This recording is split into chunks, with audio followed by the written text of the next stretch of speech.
Yesu Kristo ashimwe inshuti z'umusaraba. Uyu ni umunsi w'196 dusoma Bibiliya. Turi mu gitabo cya Ezekiyeli. Uyu munsi turahera ku bice 26 tugere ku bice 30. Reka dusome mu izina rya Yesu. Igihano cy'Itiro.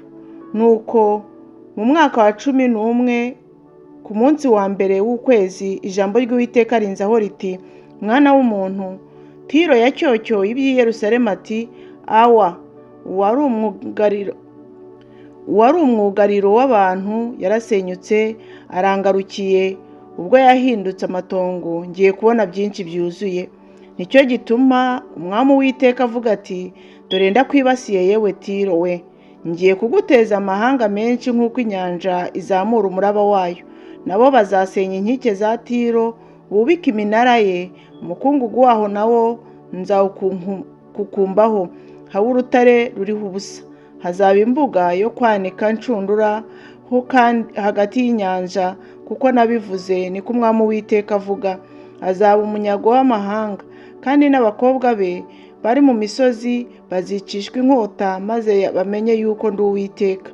Umwami Uwiteka aravuga ati: dore ngiye guteza Tiro Nebukadinezari umwami w'i Babuloni, umwami w'abami, aturutse ikasikasi, afite amafarashi n'amagare n'abagendera ku mafarashi n'ingabo nyinshi n'abantu benshi.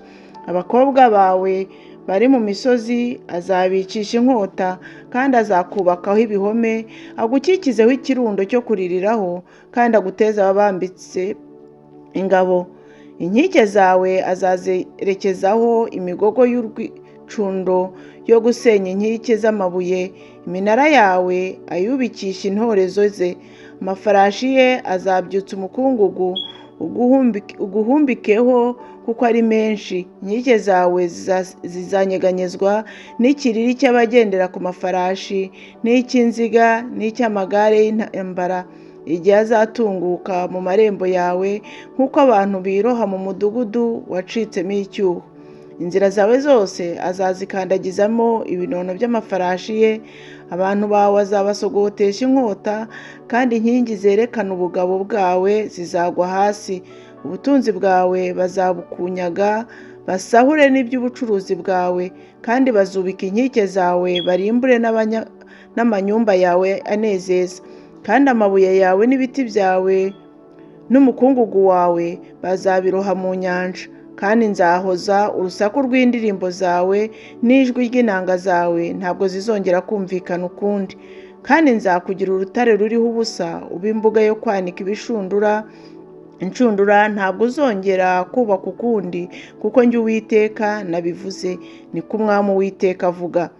Uku niko umwami Uwiteka abwira Tiro ati: mbese ibirwa ntibizahinda umushyitsi kubwo guhorera no kugwa kwawe, igihe inkomere zawe zizaba ziboroga, icyorezo kikaba kuri wowe. Nibwo abami bose bo mu nyanja bazimurwa ku ntebe zabo, bakikuramo ibishura byabo, kandi bakiyambura imyambaro yabo iteye amabara. Baziyambika ubwoba, bicare hasi, bahore bahinda umushyitsi, kandi bumirwe ku bwawe. Kandi bazagucuraho umuborogo, bakubwire bati: ko warimbutse wowe wari utuwemo n'abagendagenda mu nyanja, wari umudugudu wogeye, ukaba wari ukomeye mu nyanja. Wo n'abari bawutuyemo bagatera ubwoba abari bayiriho bose. Noneho ibirwa bizahinda umushyitsi mu minsi wo kugwa kwawe. Ni ukuri ibirwa biri mu nyanja bizahagarika umutima nuko bakuweho. Nuko umwami Uwiteka aravuga ati: igihe nzakugira umudugudu w'amatongo, ukamera nk'imidugudu yashizemo abantu, igihe nzakurengeza amazi y'imuhengeri n'amazi menshi akakurenga hejuru, nibwo nzakumanurira hamwe n'abamanuka bajya mu rwobo mu bantu ba kera, ntumutura ikuzimu, ahantu habaye amatongo uhereye kera, hamwe n'abamanuka bajya mu rwobo, kugira ngo utazongera guturwamo, kandi utongera kubyuka mu gihugu cy'ababaho.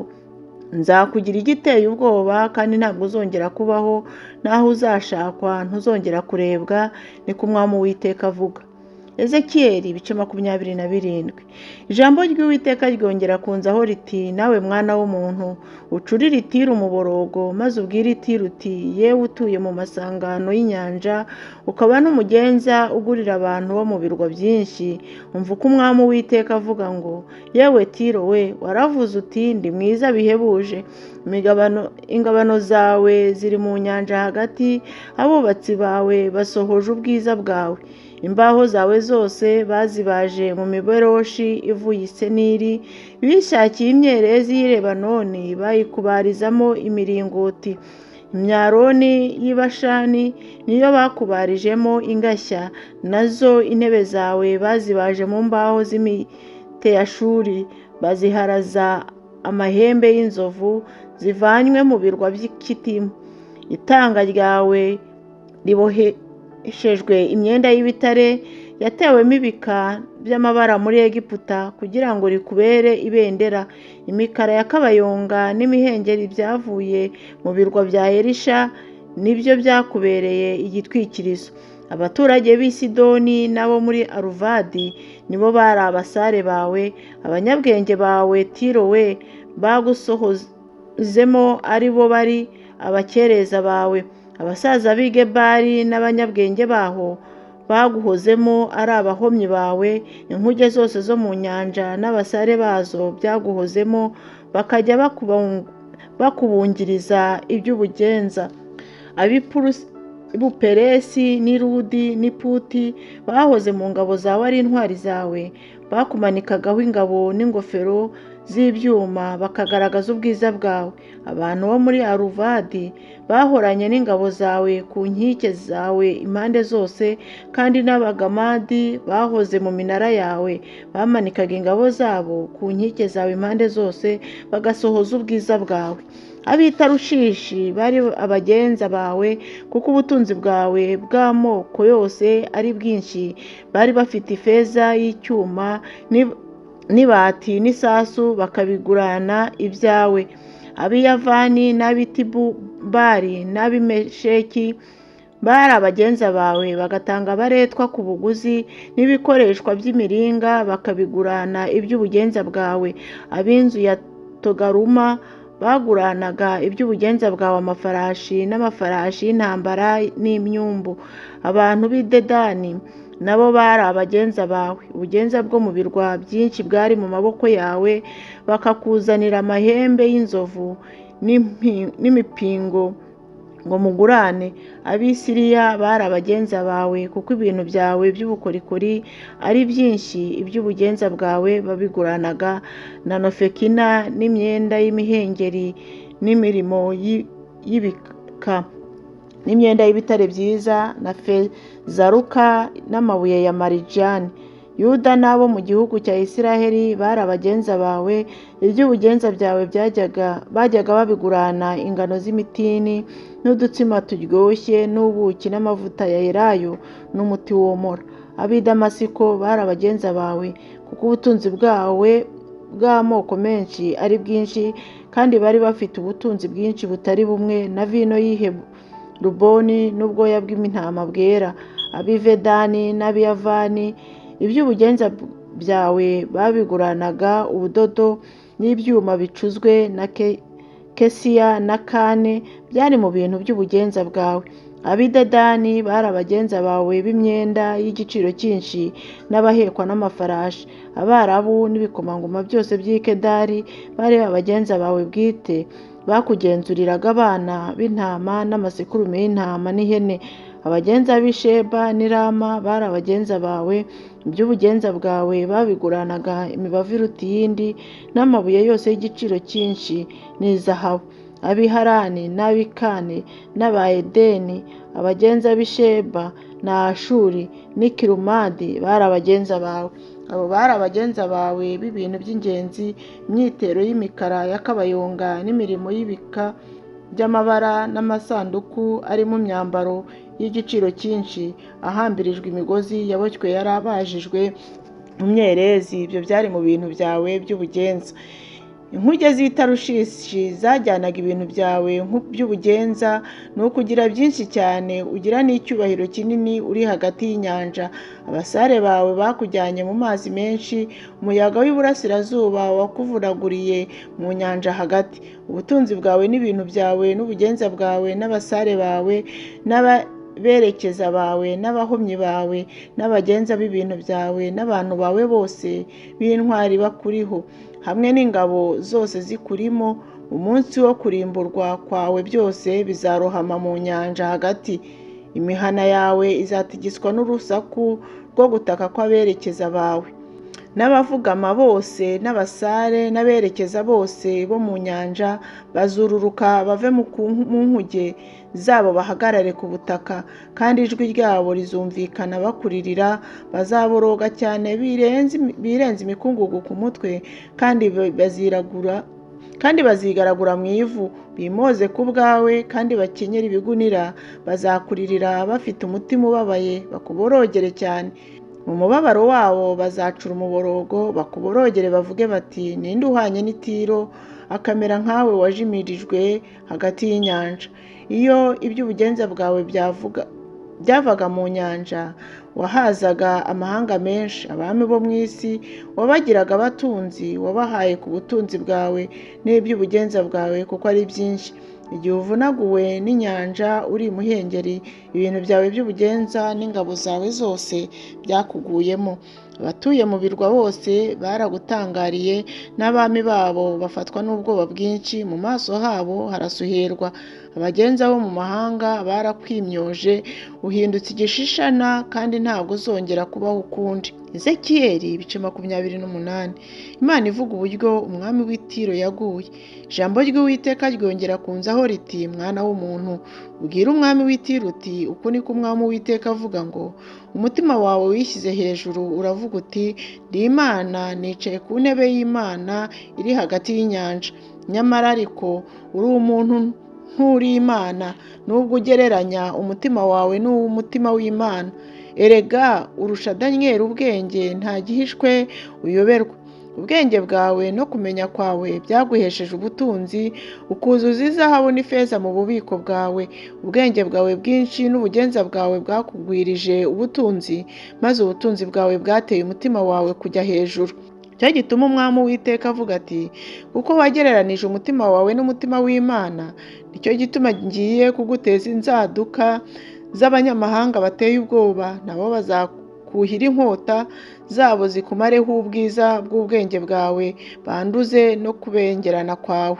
Bazakumanura bakurohe mu rwobo, kandi uzapfa urupfu baguye hagati y'inyanja.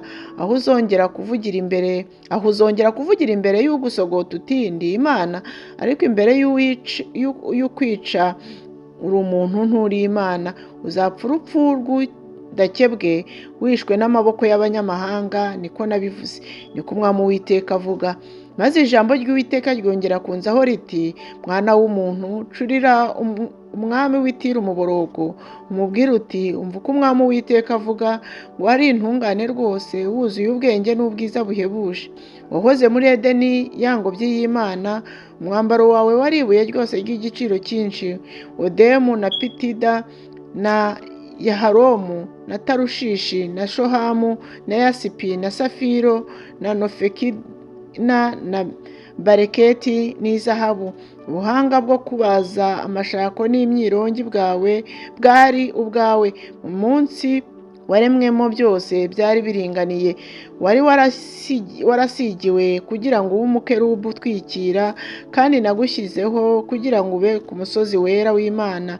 Wagendagendaga hagati y'amabuye yaka umuriro, wari utunganye bihebuje mu nzira zawe zose, uhereye umunsi waremweho kugeza igihe wabonetsweho gukiranirwa. Wuzuyemo urugomo ruzanywe n'ubugenza bwawe bwinshi bugutera gucumura. Nicyo cyatumye nkwirukana nk'uwanduye, nkagukura ku musozi w'Imana.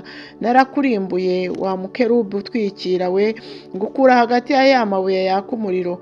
Ubwiza bwawe nibwo bwateye umutima wawe kwishyira hejuru.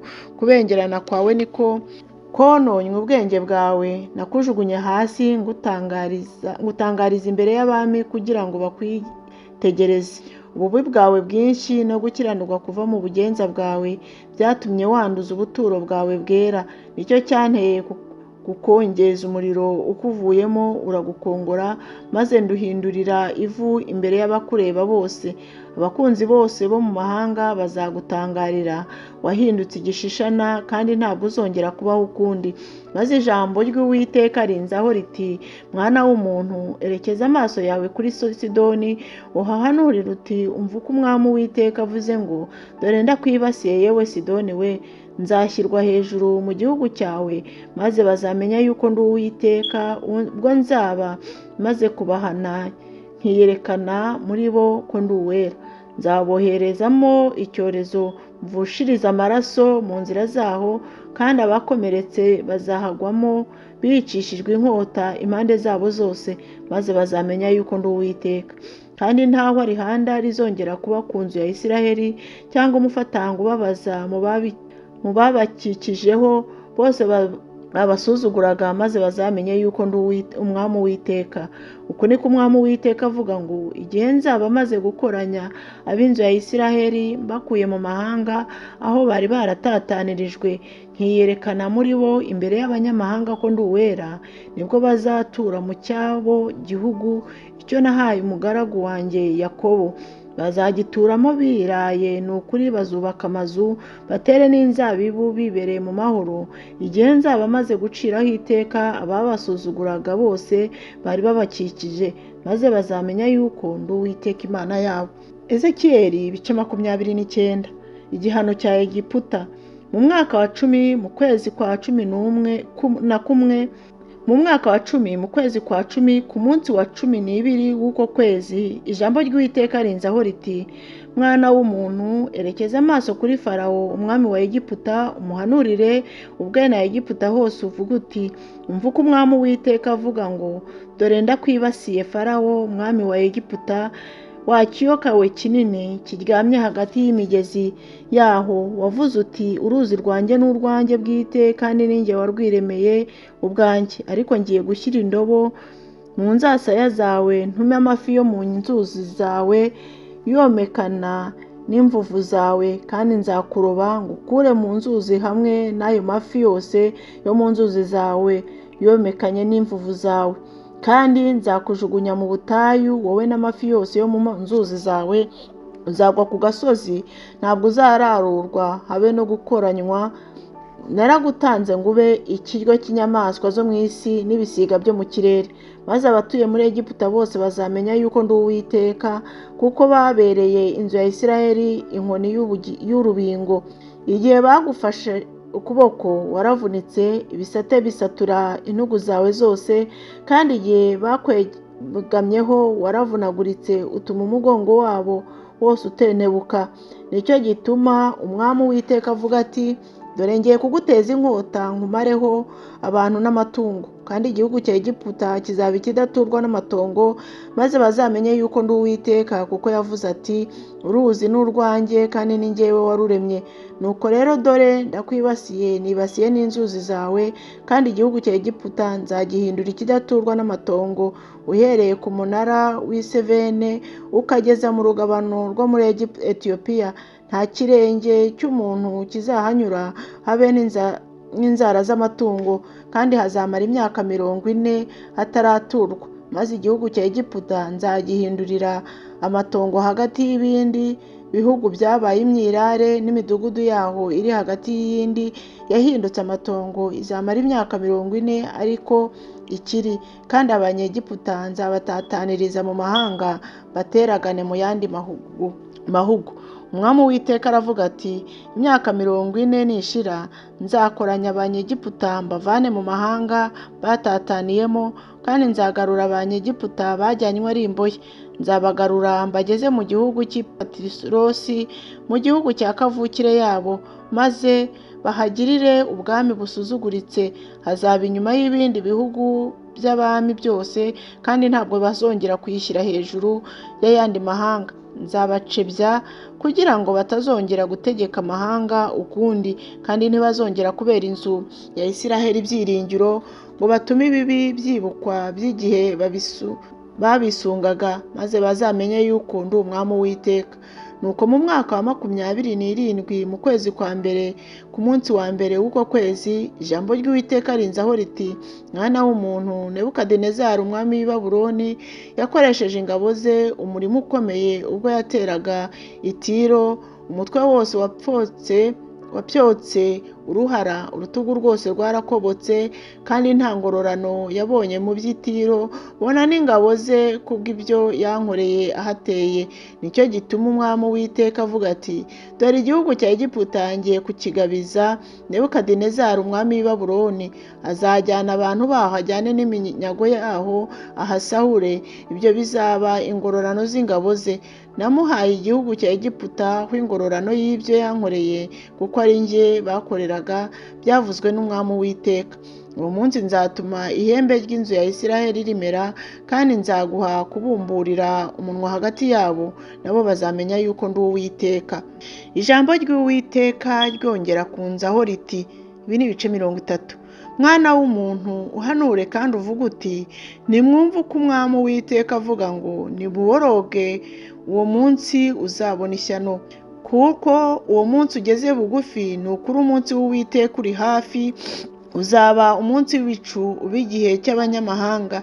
Inkota izagwira muri Egiputa, kandi umubabaro uzaba muri Etiyopiya. Igihe abasogoswe bazagwa muri Egiputa, bazajyana n'abantu babo n'imfatiro zabo zisenywe. Etiyopiya na Puti na Ludi n'abantu b'uruvange bose, na Kubi n'abo mu gihugu gifatanye nayo, bazagwa hamwe nabo bishwe n'inkota. Uko ni ko Uwiteka avuga ngo,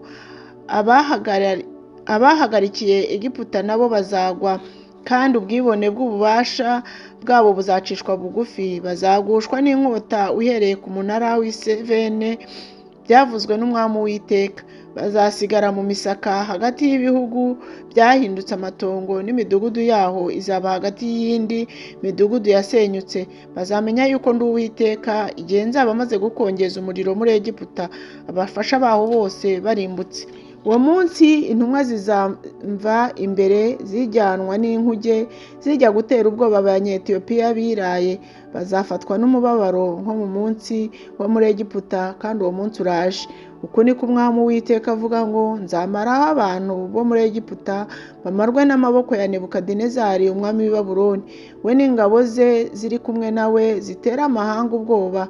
Bazazanwa no kurimbura igihugu, kandi bazuhira Egiputa inkota zabo, maze igihugu bacyuzuzemo imirambo.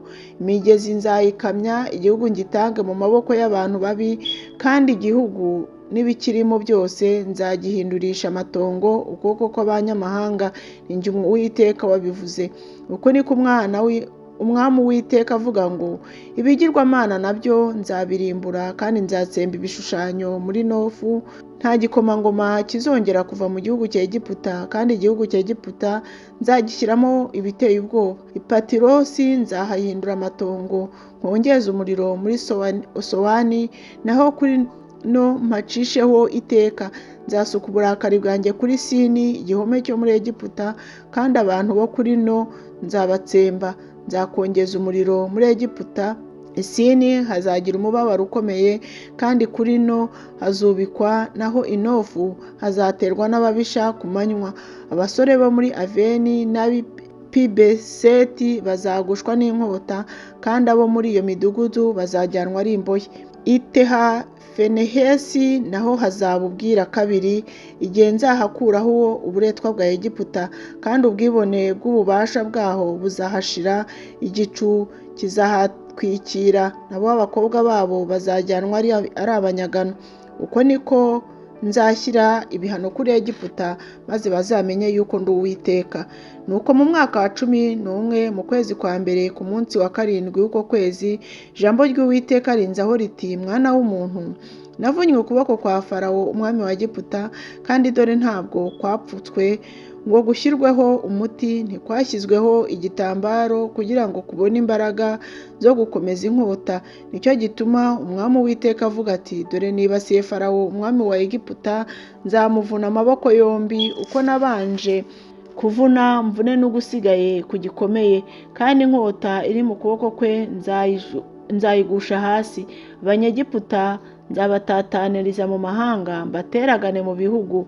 Amaboko y'umwami w'i Babuloni nzayakomeza, inkota yanjye nyishyire mu kuboko kwe, ariko Farawo we nzamuvuna amaboko, azanihira imbere ye ameze nk'uwakomeretse uruguma rwica.